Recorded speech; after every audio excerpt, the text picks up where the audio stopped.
to accept these ideas, these things to come. All right? Now watch. I want you to see this, because we talked about real ID, and here we go.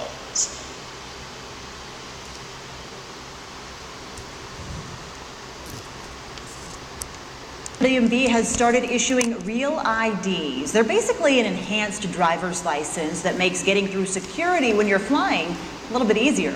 Aaron Breen joins us now from the DMV office on Galletti Way tonight to sort it all out for us. Aaron? It is a little bit confusing, Kristen, but as we all know, you have to have some kind of ID to get on an airplane, and a lot of people use driver's licenses, which are issued by the DMV, right? Those have been just fine, but about a year from now, that's all going to change. You'll either have to have a passport or you'll have to have a real ID card. Those are given out by the DMV, but when you come in to get one, you need to bring the right documentation to the DMV, which is important to know before you get here, as it can be a bit of a hassle. I've been here twice, and I got to be sent home one more time because my passport's expired and I don't have the stamp on my marriage license. So I got to go through, I said, my steel box and find that. But Darlene says the wait has actually been short, and this will all simplify things for her later on. She's right about that, and that's the case for anyone who uses their license instead of, say, a passport for ID. It's a choice. You don't have to get a real ID card, but if you want to get on an airplane after 2016 or sometime in there, you're going to have a real ID card. Or a passport. So what is a real ID card? Well, it looks a lot like your driver's license, but that star and the gold circle around it show that the DMV has checked out your background. These cards have security features in them, and that's the whole idea behind this, to make our licenses more secure, so that when someone presents a license, if it has that gold star, the white star and a gold circle, we've been able to verify those documents, and that's something that we never had in the past. Again, it's a choice. Without the documentation, you can still renew your license as usual. Instead, it will say on it, not for federal official use. Wow. So if you opt for it, what do you need to bring with you? Well, you need original documents, just like applying for a passport. You have to establish your identity, your residency, and also Social Security. So those documents you have to, and on our website we would encourage people to go and look at the list. It's very exhaustive of all the documents you can use to verify those things. Now the biggest question of all, which is when does all this take effect? Well, that decision is a federal decision. It's up to the TSA to make, not the DMVs. It's up to the TSA. The closest we could get from them today was merely to say it won't begin before 2016.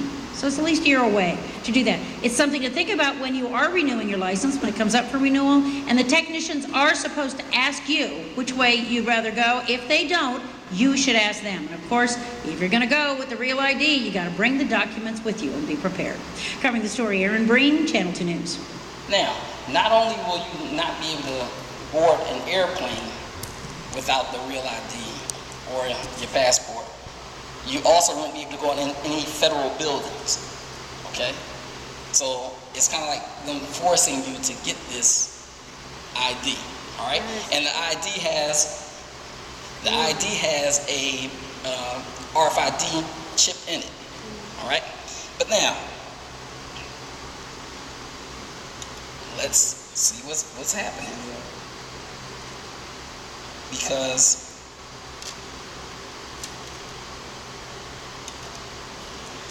these things are coming to pass. Like, they really serious about this. Oh, yeah. Like, it is not a joke.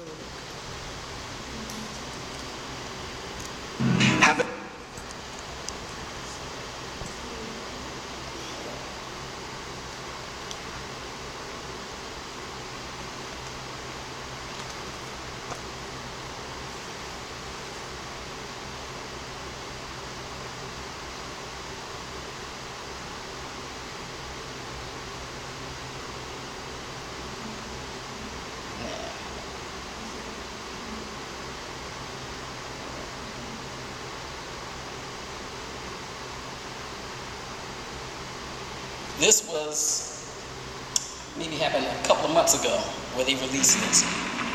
And this is in Sweden.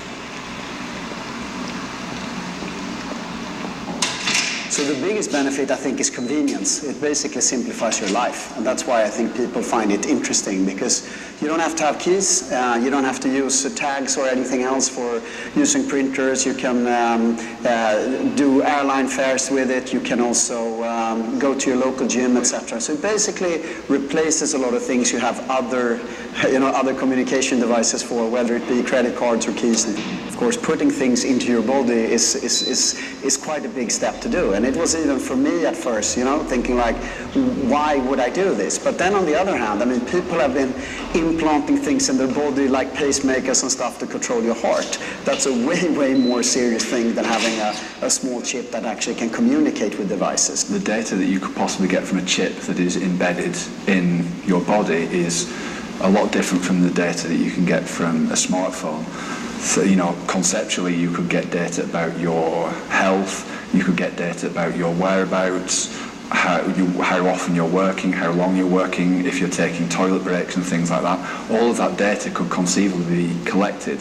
So then the question is, what happens to it afterwards? What is it used for? I'm certain that this will be the natural way to add another dimension to our everyday life. I mean, for me to be able to seamlessly interact with everything digital around me means me leaving a keychain, which, however, is a 5,000-year-old invention.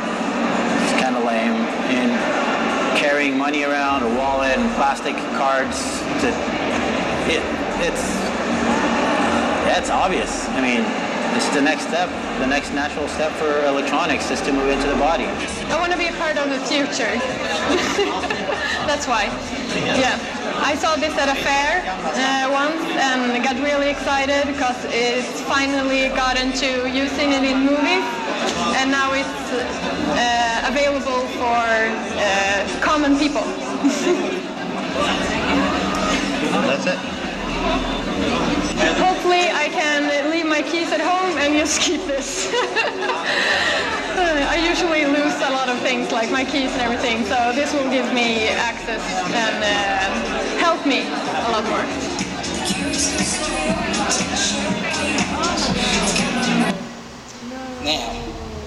Now that was Sweden, right? And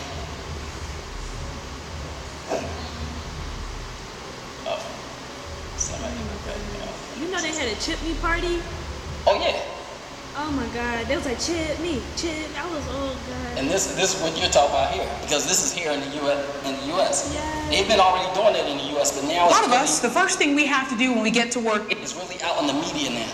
All right, but check this out. Swipe in with our key card. Then you sit down to start working, and you need a password to log in here too. And here at our station, if you want a snack, want to come upstairs to the break room, you got to grab your snack, bring it over here. You got to use a card to be able to purchase it. But what if there was a way that you wouldn't have to do any of that, where you could be microchipped, and that would basically work for the entire building? Well, it might be possible soon. Well, dozens of people are doing it voluntarily. Next week, 3 Square Market in Wisconsin will be the first company in the U.S. to give microchips to its workers. They are one of those businesses that put many food markets, similar to ours, into business places. They expect more than 50 employees to opt into the microchip.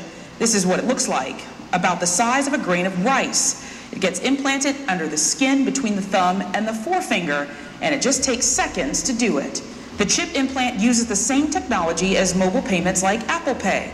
The chip allows them to buy stuff in the break room, log into their computer, and get into the building. The Wisconsin company got the idea from a company in Sweden that started voluntarily putting chips in its workers recently. It claims the chip does not track people, but there are possible privacy concerns for the future, because the company's CEO says the chips have the ability to store medical and health information. Still a lot of concern about this one, though, because what if you quit or you got fired? It costs $300 to implant the chip into your body. No word on exactly how they would get it out if you needed to. I love this big board. Oh, yeah. Oh, yeah. It's a big move at an office that could change the way a lot of Americans work. A tech company in Wisconsin is offering to implant implant tiny microchips into its employees. Not just but no. The chips could allow people to unlock office doors, make purchases. Rebecca, come on here. So many questions about this, Robin and Michael. Good morning. We asked a lot of them. This is the first American company to ever try this. 1 week from today, many of the employees, including the CEO, will voluntarily have the microchips implanted into their bodies, and they're calling it, I'm not kidding here, a chips and salsa party. Oh. This morning, like a scene straight out of 007. So you can keep an eye on me? Employees at one Wisconsin tech company, 3 Square Market, willingly making that fantasy a reality, implanting their own bodies with microchips. Now, why do you think that like these news programs really push these types they want you to get it. Right, because they want you to accept it. All right. And remember we talked to when the guy Alan Watt talked about his friend, and he said that his friend had a friend that worked in the CIA, and he told him never watch the television. You know, and he repeated, never watch the television because it's the greatest indoctrination tool ever devised by man, and that's what it is. This television, I'm telling you, is programming us to accept things that we would have never accepted before. All right? But check this out. You say when you brought this idea to them. Half of them actually within 5 seconds says yes. CEO Todd Westby, along with 50 of his 80 colleagues, even his wife and kids, preparing to implant these chips, the size of a grain of rice, between their forefingers and thumbs, so they can do everything from buy snacks in the break room to log in the morning to unlocking doors with just the swipe of a hand. What did it take to persuade the holdouts? Basically, we had to explain to them there's no tracking of the information. It's not GPS or anything like that. The radio frequency technology in the devices, approved by the FDA, will be inserted with a small needle by a licensed technician. Some internet experts warn that the convenience could come at a cost. Many things start off with the best of intentions, but sometimes intentions turn. We've survived thousands of years as a species without being microchipped. Is there any particular need to do it now? Participation is optional, and some are holding out. There's always the fear of infection, so it's the unknown right now. But many are excited to give the new technology a try. I think it's kind of cool. Just pop it up there and it'll work. Just pop it up there. It's that simple. So to give you a sense, here's a grain of rice. The chips will be inserted like this grain of rice right here between your thumb and your forefinger, and most of the employees have opted in. It is voluntary. One size fits all, I guess. Now, what happens if you get the implant and then you're like, I don't want this anymore? So they told me, in case this happens, you pop it out. You literally push it out the way you would push a splinter out of your hand. Yes. Okay. Are you on board? No. Right, no. And that's the thing. Yo, really, money not even going to be useful. Like, we're not even going to have money in the future. They're going to really, like, make us... Yeah, they're really going to make us... Robots. Literally, like, force us, like, to have these... Well, basically... chips. Basically, you are kind of like a cyborg right now, the way we carry around these phones. Right? It's like, we can't go anywhere without our phone. We got to make sure we got it at all times, right? Oh my God. But now here we go. But now what I want to do is I want to revisit Aaron Russo for a second, just so that you can hear what he said, that this guy from the Rockefeller, the elite, one of the elite families, that, you know, told them what the ultimate goal was. All right. This makes me cry. Now. I can't do it. We probably not even gonna have money in the future. We'll have forced to use this. Oh man. Oh shucks. It was that serious. It felt good. 10 minutes.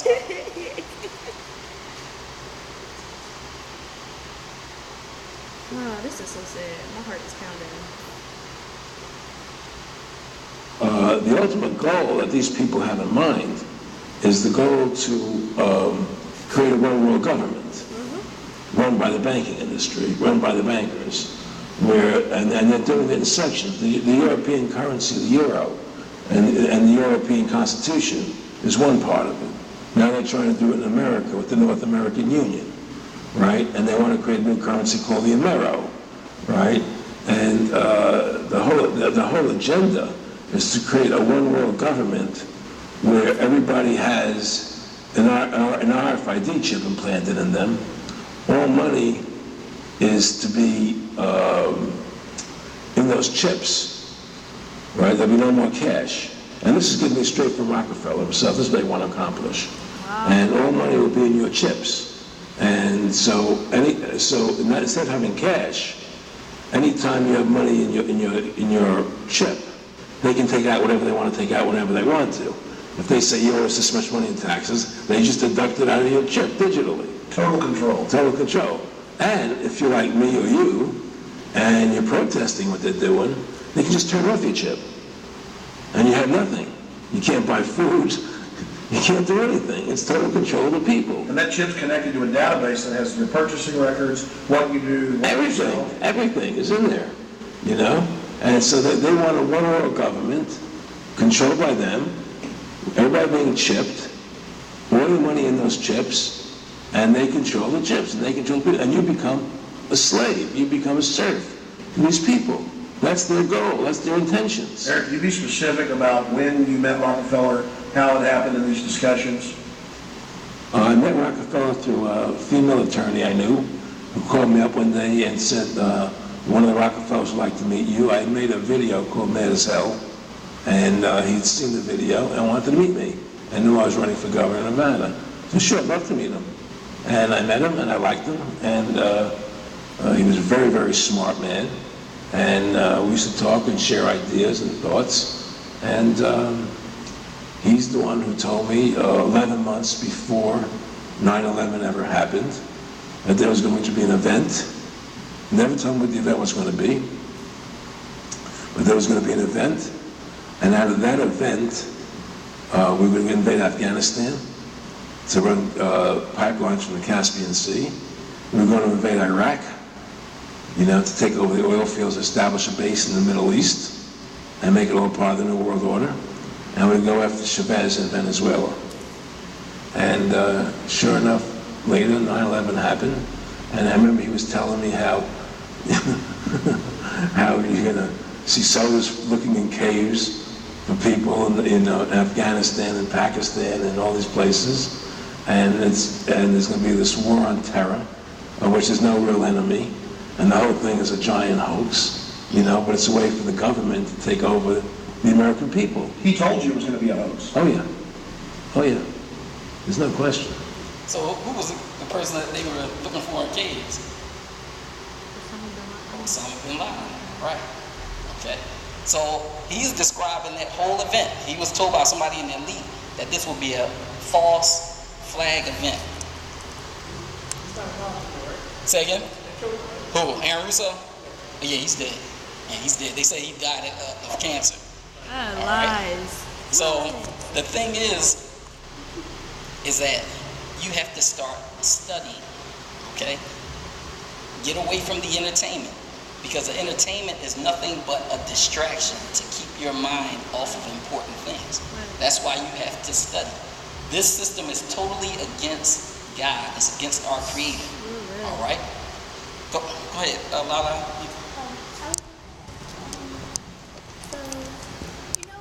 Certain places and there's like no connection at all. Say it one more time. You know when we go to like places and there's like no connection at all. Also phone service.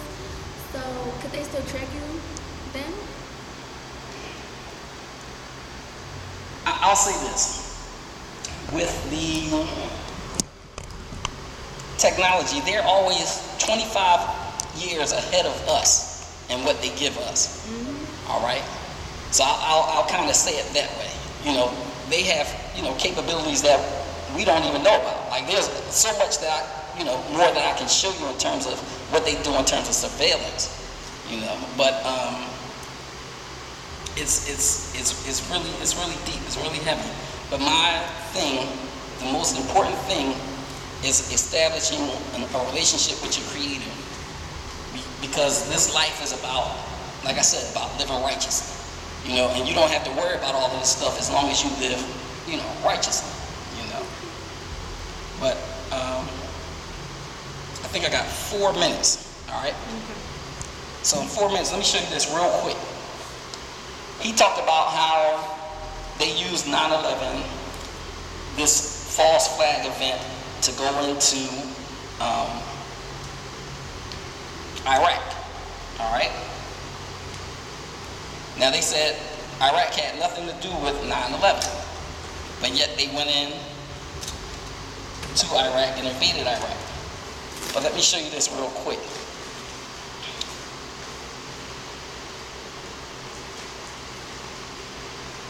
Why did they need to do all that just to invade Iraq? Well, we'll talk about it at the next session, but I want you to see this. Barely able to breathe. What they said was that they accused Iraq of having weapons of mass destruction, right? And these were chemical weapons and, you know, and so forth. But they were actually using chemical weapons on Iraq, okay? But now watch. Fatima Ahmed spoke for a city. Sky News told the story of the baby born with 2 heads in May last year. Her mother Shakria pleaded for help. Why was her child, one of an increasing number born with deformities since the war, like this? 15 months on, we went back to see what had happened to Fatima. We discovered the little girl had died before reaching her 4th birthday. أنا والدها عادي كل شيء ما بيها، لكن الساعة 11 بالليل قعدت لقيتها الشاخة. يعني حيل بس ما تقول لي ماما وعدي رحمه. قعدت عليها رأس أنا خلتها حطيتها بحضني.